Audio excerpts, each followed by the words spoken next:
Welcome, everyone, to another episode of the HR and Payroll 2.0 podcast. I'm Pete Tiliakis, and as always, I'm joined by the legendary Julie Fernandez. Welcome, Julie. Thanks so much, Pete. I think we have a fun episode today. We're traveling around the world again, aren't we, with our guest? Yeah. I'm excited to have this guest. She's been posting about something that I think I've mentioned a few times on this podcast. I'm not going to say I made it up, but I don't know a lot of people that talk about it, and I thought it'd be great to get her on. She talks about payroll diplomacy. That's what we're talking today. And welcome to the show, Kat Smith. Hey, really excited to have you. Thank you for having me, guys. Yeah. We like I said, our friendship sort of developed on LinkedIn. I love some of your posts. I love all of your posts, to be honest. But I really think some of them have some really good points of view, and I wanted to have you share that today. So Julie, you want to do the honors? Yeah, sure. Well, I don't know if you want to tell folks a little bit, like where you're from, who you're at. I think if they haven't figured out the accent yet already. So, Aussie with the accent. But I live in Melbourne, so the southern part of Australia. I have lived overseas. I lived 6 years in the Netherlands and Italy, which is where I did my master's in gastronomy, which is why I pulled this term payroll diplomacy using gastro diplomacy as its, I guess, influence. Well, I got to back up. Gastro as in stomach?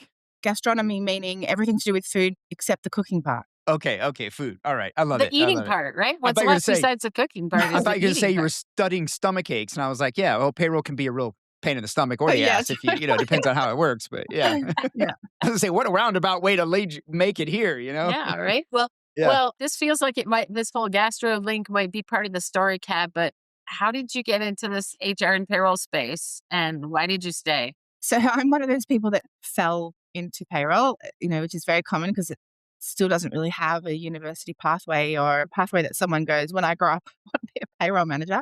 I was working at Woolworths, which is a grocery supermarket in Australia, and I had a work cover injury, and so they needed to find me, alternate duties, and that meant working in the cash office being where the safe was and where the tills would go at the end of the day, etc.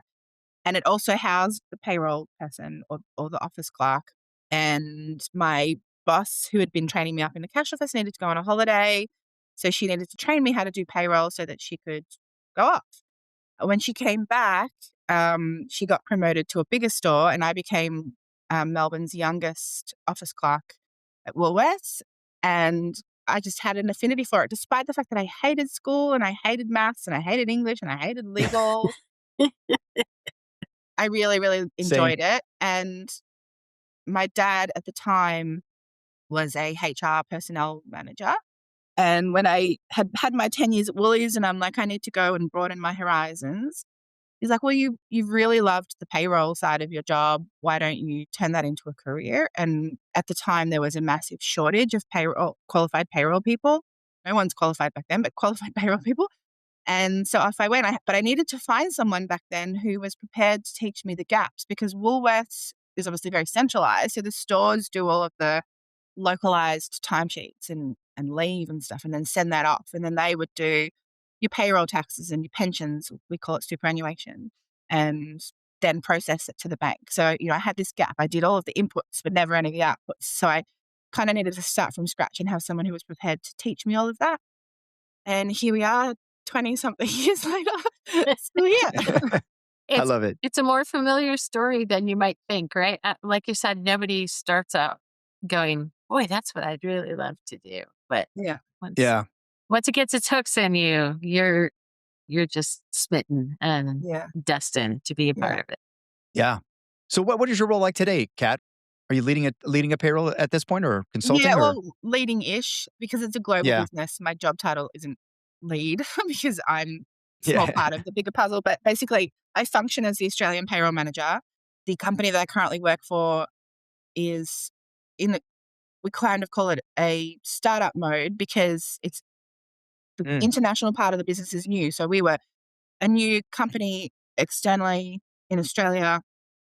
The payroll started off, back in 2019 when it started, there were 4 monthly people. They had no bank accounts in Australia. Wow. They needed speed to action. So they got an outsourced payroll provider who could process the payments, would have the payroll system ready to rock and roll. And then I came in 2022. It was being held together by the outsourced provider and someone in the UK. But because it was basically in startup mode. They had nothing documented, no SOPs, no policies, no nothing.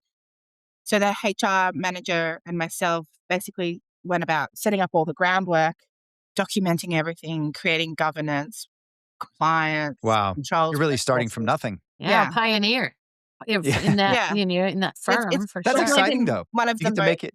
legacy rich roles, and having to translate the complexities of Australian payroll to a UK audience was also an eye opener. Just assume that some people have a semi understanding of payroll, but you soon realize that really some people just don't. Yeah. Wow.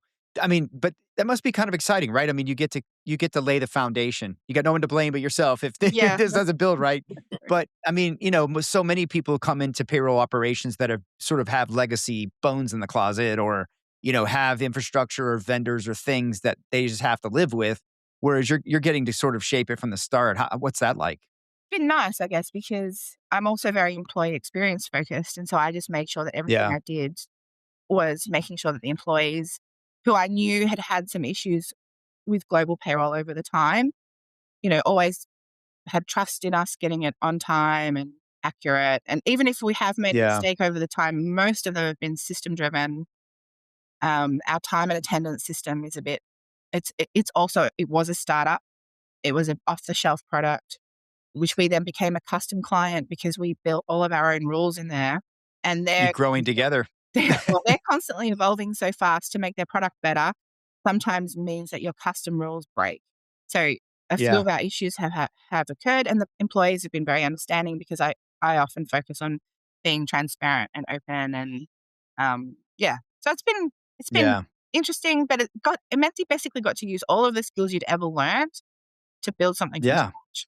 I love it. I Yeah. love it. I think that would be a really cool opportunity, especially now with with the way technology is, right? And how many sort of tools and opportunities you have with that. So Hey everyone, just one more minute. If you enjoy the conversations we're having here, we ask you just to like, share, follow the podcast HR and Payroll 2.0 wherever you're at. If it's Apple, Spotify, YouTube, Work Defined, the Work Defined network, this is the best way to help us grow the show and reach more and more listeners just like you who are shaping the future of HR and payroll today and tomorrow.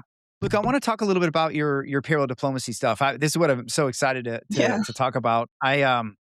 You post a lot about this, and I've talked about maybe not calling it payroll diplomacy, but just calling it diplomacy in transformation. Meaning, there's a lot that operational leaders who go through these transformations have to change. It's a different skill set. You have to have the ability to have some diplomacy and some outreach across the organization to negotiate, if you will, and convince. I don't want to say sell, but convince leaders of what you're transforming towards, what you're working towards. And in a shared services environment for us, that was taking a lot of control away from people. We had Enron happen. So Sarbanes-Oxley was a big deal. Management audit was a thing that we had to contend with. So we were layering on a lot of change for us. But the diplomacy of that, right? The conversations with executives, the sharing of KPIs, the reaching out and communicating back and forth to try and treat them as a customer themselves, as a stakeholder, and make sure that their businesses were being served the best possible way we could as a shared service center. So that's my experience of payroll diplomacy, if you will. But tell me what your definition is. Where are you coming at with it from this perspective? We're constantly in real time in payroll making decisions about, should we fix this now? Should we fix this later? Where did this error come from? Blah, blah, blah. And then you've got to explain that up the pathway without getting lost in how we process it. We've got to explain why this is an issue, and it's many facets of it's a compliance issue, it's a governance issue, it's a record keeping issue, it could be a legal issue. When Yeah. I first started doing it, I was very, you kind of think, oh, you've got to make sure they understand this from a fear point of view. If we get this wrong, it's going to be really bad. um, and one day someone said to me, if you come to the board with that way of thinking, you're going to lose them straight away. So it was a big Yeah. learning opportunity to figure out, well, I'm also, to be very transparent, I'm autistic, and I learned this in my adult life. And I'm not very good at adopting to my audience, right? I'm just going to tell Hmm. you how I see it. And, Yeah. Yeah. it was a big part of the journey of saying, well, The only way I can advocate for payroll is to learn to be more diplomatic, to understand the audience that I'm speaking to, and acting as the bridge between the human side of the employee experience impact and the commercial side of it just being a line on a balance sheet. Yeah. Yeah. So you're saying it's the way you come at this to the executives. It's how you present it, not so much what you're saying, but how you're saying it. Is that what you mean? It's That's one Yeah. part, I guess. So my journey of my posts was originally starting out that the issue was this thing, and over time being, well, actually, I think the issue is bigger than that. It's the whole Yeah. ecosystem, and it means that it's not just us that has to be diplomatic. We have to get others to advocate for us and be part of that diplomatic process to improve the ecosystem in which we fall under.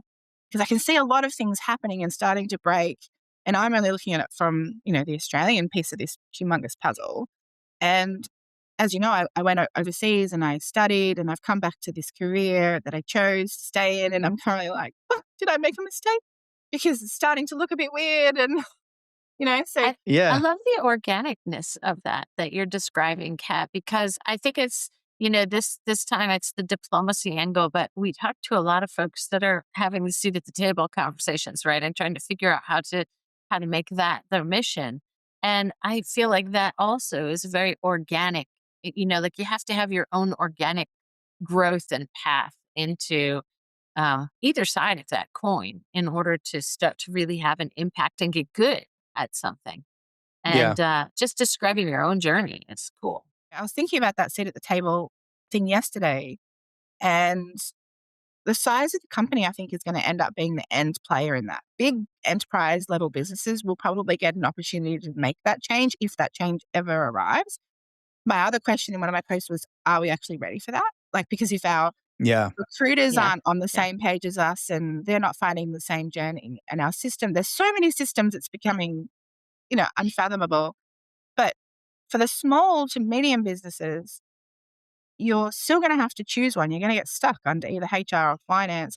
And so I thought about it yesterday. I'm like, really, at the end of the day, it doesn't matter where you sit, as long as the person or the team that you fall under advocates on behalf of your team. The reason I thought that is because where I am working now, the HR manager that I work with, we're not on, we are a very small team in Australia. So we are colleagues and peers, but she also is my boss. She's been the biggest and best advocate for payroll I've had in my whole career. And Yeah. I think anyone who's lucky to have that, it doesn't matter if it's finance or HR.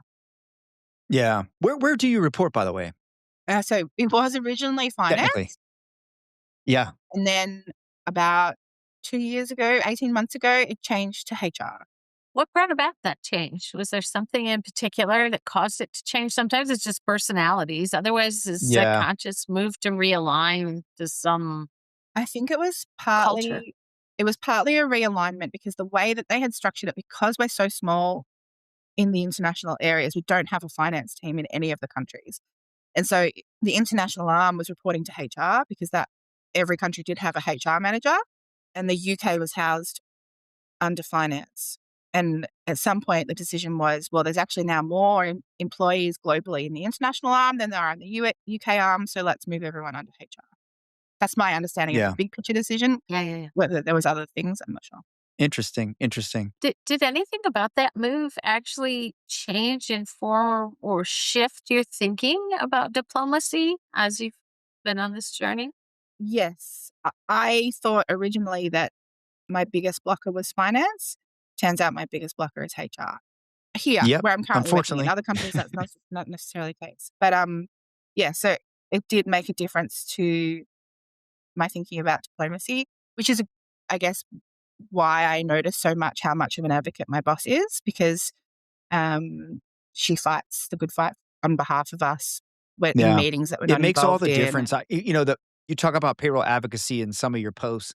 And I think that some of the problem in the diplomacy not being able to happen at all is that the payroll doesn't have a line of sight, or the C-suite or even senior executives don't have a line of sight into payroll the way they might into HR. And that's why I say, and when we look at the data in the Payroll Profession Confidence Index, the outcomes, of organizations that have integrated payroll into the HR and business strategy, not integrated technically. That should be a given. Integrated them into the decision making and the governance and the, go on of all the things that you should do as an operation to flywheel all of that. Payroll has to be a part of that flywheel. And unfortunately, without an advocate, without some champion to give them that line of sight and line of communication to the C-suite and the senior executives, it just becomes out of sight, out of mind. And then diplomacy can't happen. And there's no visibility into what's actually going on. And nobody then knows what the hell anybody does down in payroll anyway, which is a whole other problem, which I know you talk about your payroll literacy part, which we can talk about. But do you agree? I mean, do you think how much does that advocate help you? Because in the data that I have, it shows it amplifies the outcomes. Yeah, it's only, again, another part of the puzzle. Because at the end of the day, they're fighting the good fight for you, but it doesn't necessarily mean, that thing about, I guess, the literacy piece is if you've presented to your board or to your executives and they can't then repeat what you told them, then what you have said hasn't landed. They haven't understood. Yeah. And so sometimes the advocate just gets something over the line and you're like, yay, we won. You got to accept your little wins. But in the big picture, they're still not fighting for payroll. They're still not understanding it. It really, when I think you saw that post about career architecture, I'm like, the HR, because my dad was, in personnel way back when, and he's been HR, and then it's now people and culture and all these things, and there's talent and there's data analytics, and it's all under the HR team, and they're doing all of these amazing things. And I'm like, can I have some of that? Can I just have a little bit of that, please? Right. And I don't think executives ignore or choose to ignore payroll maliciously. I think that's where the literacy thing comes in, is they just haven't understood how much we're evolving as a division or department. I guess, in countries like Australia where criminalization is now law, if there's, underpayments, and they do talk about intent, but this whole record keeping thing, which is where I'm advocating really hard at the moment, is, if an investigator ever walks into business and you can't prove it, then you've still made a mistake, even if you haven't underpaid anyone, or if it was just one underpayment. The fact that your records are so bad, you're still going to get in trouble. So I just don't think they understand now how far, and Australia's moving so fast. I sometimes wonder how any other payroll person stays up to date with everything. Your legal teams get, what's that legal system get that they can basically log in and get all of the updated legal stuff? Why doesn't payroll have something like that? Right. Yeah. No, I hear you. We've had several experts come on and talk about the Australian market. We had Ross Heron from the APA. We had Kyron Streishan from the I'm going to call it the Australian Workforce Council. They've now changed. I apologize. And we just had Lynette, right, talk about Asia Pac compliance over there and how Australia is getting intense. And you're right. I've even had conversations over the last, I'd say, 3 years with leaders in Australia who are doubting whether or not they want to continue on in this profession because of the severity of what can happen if you are processing a payroll incorrectly. And it's knowingly. But what if you have a bad table in your calculation that you think is fine, but your system's just outdated and something goes wrong and somebody gets paid wrong? Is that knowing? I don't know. And so it's a lot. And I don't think businesses understand this risk and this danger that they're in. Yeah. Well, there's a fiduciary. I mean, it's like what you've seen the benefits world with the fiduciary responsibility, and maybe not unlike maybe some constructs will have to evolve to kind of protect payroll workers from unknowingly, falling into those zones or those categories so that it doesn't discourage the profession in some way. We actually chatted, and I honestly don't remember where the conversation went. But again, my boss advocated for me to get some kind of insurance because the directors... Yeah, like an insurance. Yeah, like a board insurance. Yeah. Yeah. CPAs have what do they have them? The errors and omissions, I think? Yeah. Or is that and lawyers? Board. Folks that lawyers have malpractice. So here in America, board. we have something similar. I could totally see that, right? Which is crazy. But then we're going to say, again, and thankfully to Kyron and the team over there that are fighting to make payroll a profession and have it credentialed properly and elevated to the C-suite, the importance, right? I don't think think companies understand the risks that are abounding them and bombarding their companies that payroll is shielding it from and orbiting the business, and the value that you guys bring is immense in that way, just in that way alone, right? The risk avoidance, the risk management of this. So can I ask you, Kat, I just curious, like, what is your opinion of how do we improve payroll literacy? I call it the iceberg, right? The executives only see above the waterline, and it's a pretty Yeah. part with the penguins on top where people are getting paid and maybe they're looking at some reports and sometimes somebody complains, but below the waterline's all the sharks and all the chaos. And they don't see and know all of that. But how do we get people to be advocates? How do we get them literate about what payroll's value is? And how do we get them to see, the diplomacy that's necessary to help you be successful?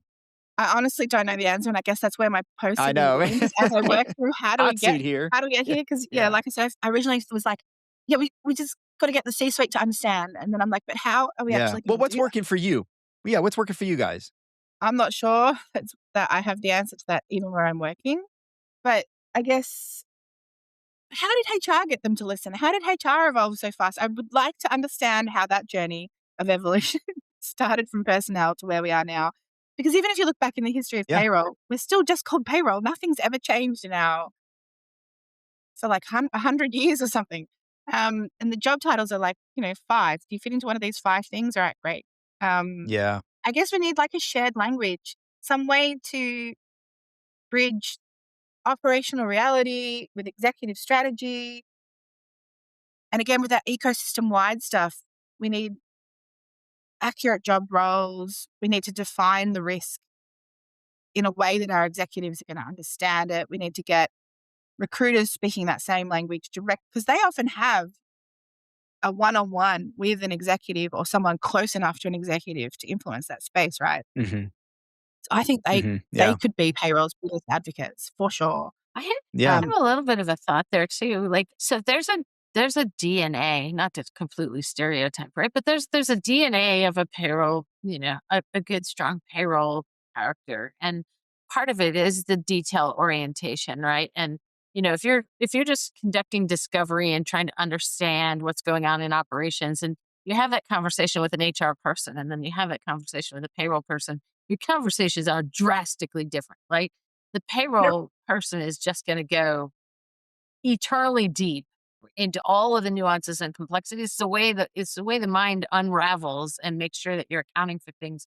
That's a level of engagement that it's difficult to have senior leaders and others follow, and so I think there's an art to just figuring out, as you learn your own diplomacy, how do I not get so far in the weeds and boil this up and make a story that they can Yeah. follow and understand and can engage with without worrying about the fact that they really don't understand the minutia that makes it so nuanced or so complex. Yeah. I don't know. If you think about us falling into payroll, like the history of where we are at now, we were originally hired as back end people. We didn't talk to anyone.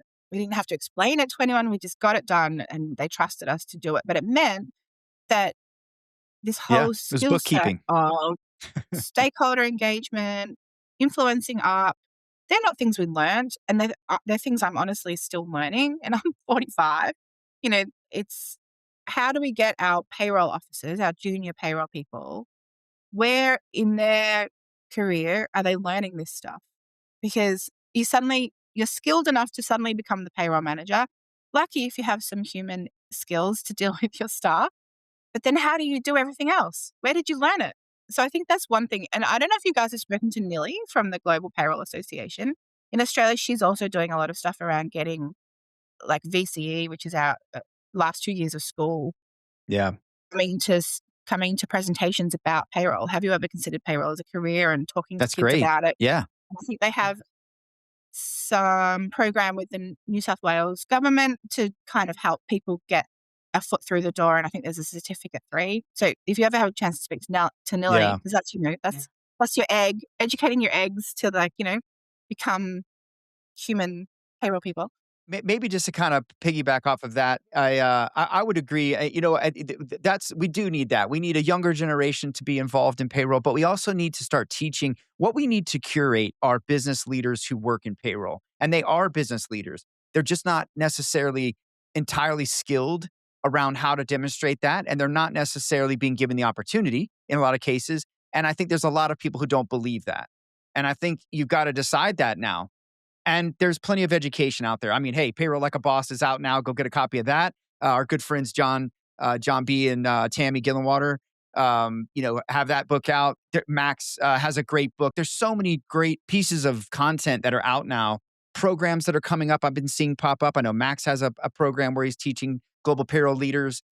Because I think what you're going to need are, to your point, business leadership skills that are very, I liken it to a big four consultant, right? You're going to need to be an advisor, a strategic advisor to the business that's able to, drive change, be data driven, forward thinking, all of that sort of thing. And payroll has all the skills, the adaptability, the analytical thinking, the attention to detail. Now they just have to add the other stuff to it and really put their time and data to use. And I think they're going to do great. Isn't the challenge like not losing them, right? So when you Yeah. grow and find somebody that has that innate skill set, it's like they don't know why they ended up in payroll in the first place. So, you get that great business leader and now it's like, well, why would I stay in just payroll? Why wouldn't I take those skills somewhere else? So you have to make sure that love of payroll, at least as a part of your role, It is nice when sticks around. you mentioned it earlier about the different conversations you have with payroll people and HR people. And I do love finding that occasional unicorn where you can just speak the same language as that other person. It's so refreshing. Yeah. And having a point of view doesn't hurt, right? I mean, we learned that from Jason Lee, founder of Daily Pay and Chime. Well, Chime, I guess Chime for what, enterprise? He gave some great advice at the 30 by 30 presentation at PayCon last year about, what you've got to do is come to the table with a point of view that is outside of your world, right? Outside of payroll, maybe something adjacent that lends itself to the business. And I think that's really good perspective. And I think that if payroll leaders can lean into that, right, and see, and actually maybe even operate more as entrepreneurs about, their operation being their own business and how they would run that, and how they can return value to their business organization in the form of ROI. So I love it. I love the maturity of all this, and it's going to be painful. We're fighting against an uphill battle. We're changing people's perception, but it's gonna, it's taking hold. It's happening slowly. So, Kat, what advice would you have to others out there, kind of in the struggle, going through this too, maybe growing with a company, whatever, what would be your advice to be more payroll diplomacy, a payroll diplomat? Yeah, let's call it that. Yeah.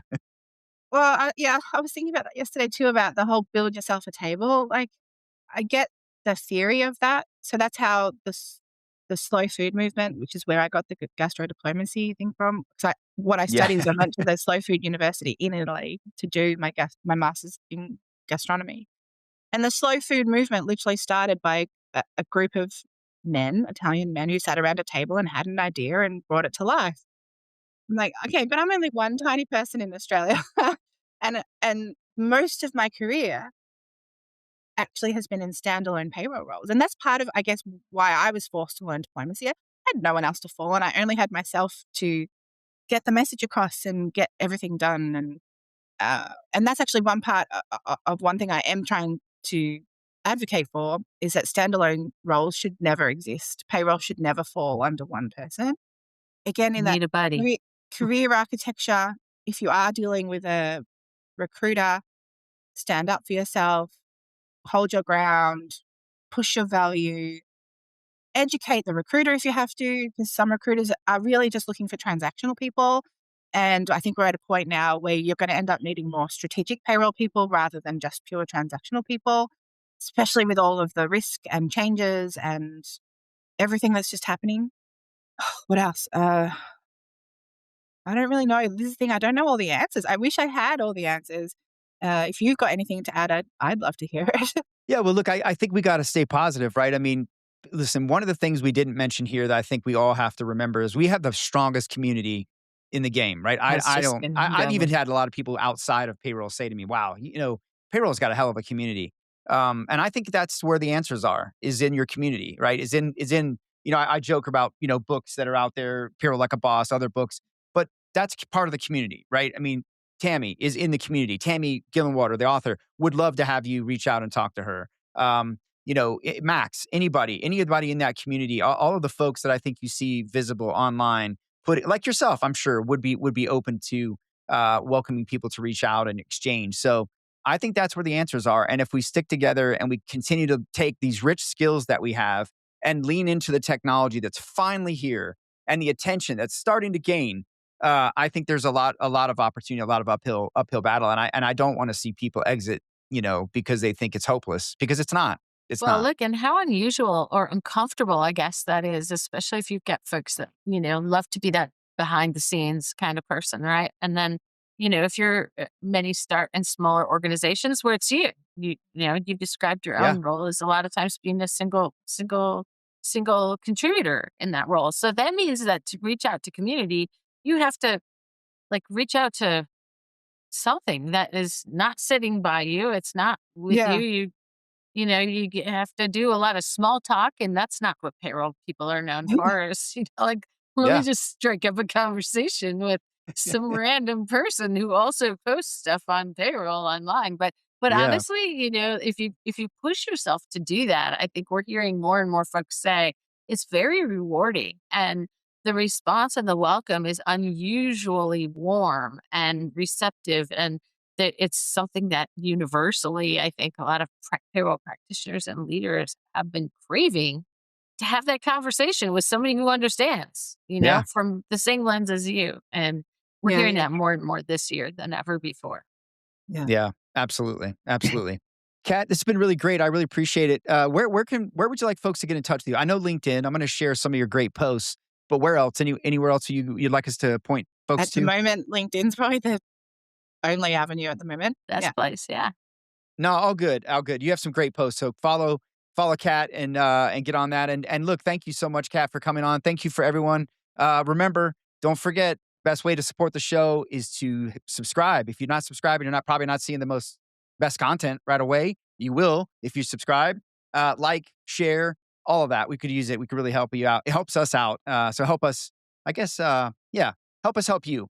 If you you can help us out, we can make more content. So Yeah, and hey, if you want uh to start that community thing, and looking for somebody to yeah, chit chat, just look at our guest list, right? Like, yeah, anyone who's been on and is having these types of dialogues is usually, they're front and center, the friendliest and the most warm and welcoming folks you can imagine to this whole yeah. concept of a That's a growing great point. community.